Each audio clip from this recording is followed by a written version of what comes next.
আসসালামু আলাইকুম, শুভেচ্ছা, স্বাগত।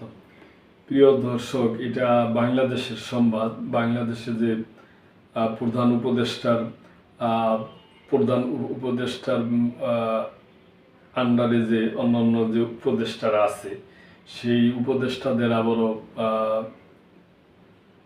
ব্যক্তিগত সহকারী আছে। এরকম দুজন ব্যক্তিগত সহকারীকে অপসারণ করছে আর কি, চাকরি থেকে বাদ দিছে। ওই ব্যাপারে সংবাদ সরিয়ে দেওয়া হলো দুই উপদেষ্টার দুই ব্যক্তিগত কর্মকর্তাকে। স্থানীয় সরকার মন্ত্রণালয় এবং যুব ও ক্রীড়া মন্ত্রণালয়ের উপদেষ্টা আসিফ মাহমুদ সজীব ভুঁইয়ার সহকারী একান্ত সচিব এপিএস মোয়াজ্জেম হোসেনকে তার দায়িত্ব থেকে সরিয়ে দেওয়া হয়েছে।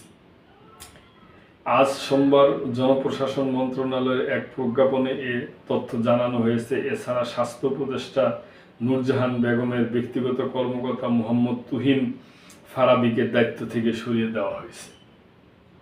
মোয়াজ্জেম হোসেনকে অব্যাহতির বিষয়টি এতদিন সবার মুখে মুখে থাকলেও আজ আনুষ্ঠানিকভাবে জানানো হলো।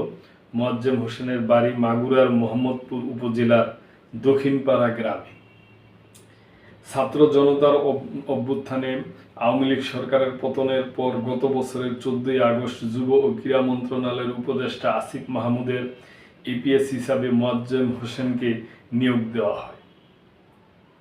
তখন প্রজ্ঞাপনে বলা হয়েছিল, আসিফ মাহমুদ যতদিন এ পদে অলংকৃত করবেন অথবা এপিএস পদে বহাল রাখার অভিপ্রায় পোষণ করবেন, ততদিন এ নিয়োগ আদেশ কার্যকর থাকবে।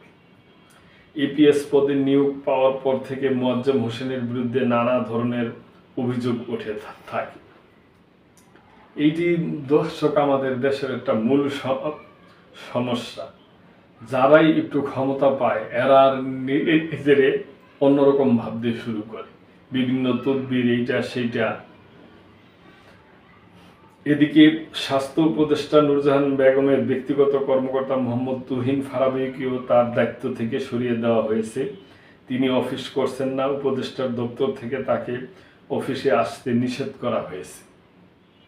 স্বাস্থ্য মন্ত্রণালয়ের এক ঊর্ধ্বতন কর্মকর্তা প্রথম আলোকে এ তথ্য নিশ্চিত করেছে। স্বাস্থ্য মন্ত্রণালয়ের তথ্য মতে গত বছরের 2 অক্টোবর তুহিন ফারাবিকে স্বাস্থ্য উপদেষ্টার ব্যক্তিগত কর্মকর্তা হিসাবে নিয়োগ দেওয়া হয়। তার বাড়ি নোয়াখালী জেলার সোনাইমুড়ি উপজেলায়। তার নিয়োগের অফিস আদেশে বলা হয়েছিল, তুহিন ফারাবি এ নিয়োগ হবে অস্থায়ী। উপদেষ্টা যতদিন এ মন্ত্রণালয়ের দায়িত্বে নিয়োজিত থাকবেন অথবা যতদিন তাকে এ পদে রাখার ইচ্ছা পোষণ করবেন, ততদিন তিনি এ পদে বহাল থাকবেন। তাকে নিয়েও মন্ত্রণালয়ে নানা ধরনের অভিযোগ উঠেছে। তুহিন ফারাবি কোটা সংস্কার আন্দোলনের অন্যতম সংগঠক ছিলেন। তিনি বৈষম্য বিরোধী ছাত্র আন্দোলনের কেন্দ্রীয় মেডিকেল দলের সদস্য। এই ধরনের প্রিয় দর্শক, যে যারা আইপিএস হোক কিংবা যারা উপদেষ্টা হোক, যারা একটু ক্ষমতা পাক, এরাই এই ধরনের অনিয়মের মধ্যে জড়ায় পড়ে। আমি মনে করি যে সরকার যেই পদক্ষেপ নিয়েছে খুবই ভালো এবং প্রশংসনীয় পদক্ষেপ। এরকম যদি আরো কেউ থাকে, তাদের ব্যাপারও সজাগ দৃষ্টি রাখতে হইব। তার কারণ অনেক তিতিক্ষা, অনেক রক্তের বিনিময়ে, প্রাণের বিনিময়ে এই অভ্যুত্থানটা হয়েছে।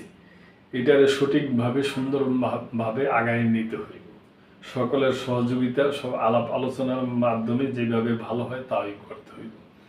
এবং প্রশাসনে এরকম আরো কোনো আছে কিনা তাও সরকারকে সুন্দরভাবে মনোযোগের সাথে পর্যবেক্ষণ করতে হইব।